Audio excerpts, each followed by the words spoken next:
So, actually ito yung sabi niya, "Pagod na ako mag-work. Isipin mo, 30 years na ako nagtatrabaho pero hindi ko pa din afford mag-retire completely." Possibly ito yung two biggest problem na kinakatakutan ng karamihan sa atin na nasa 30s. Number one is that pagod na siyang magtrabaho. 30 years na siya nagtatrabaho continuously and burned out na siya. Pero ngayon nakapagpahinga siya dahil nakuha na niya yung early retirement niya. Hindi na naman alam ano gagawin ngayon na nalinis na daw niya yung lahat ng pinggan, nalinis na niya yung bahay, naiba na niya yung puwesto ng mga gamit sa bahay.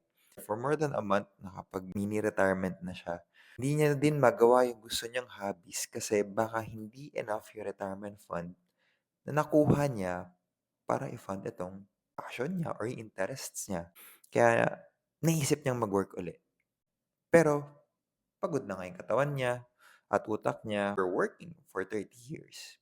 So she's stuck between pagod na ako sa work pero hindi rin naman ako comfortable na magpahinga.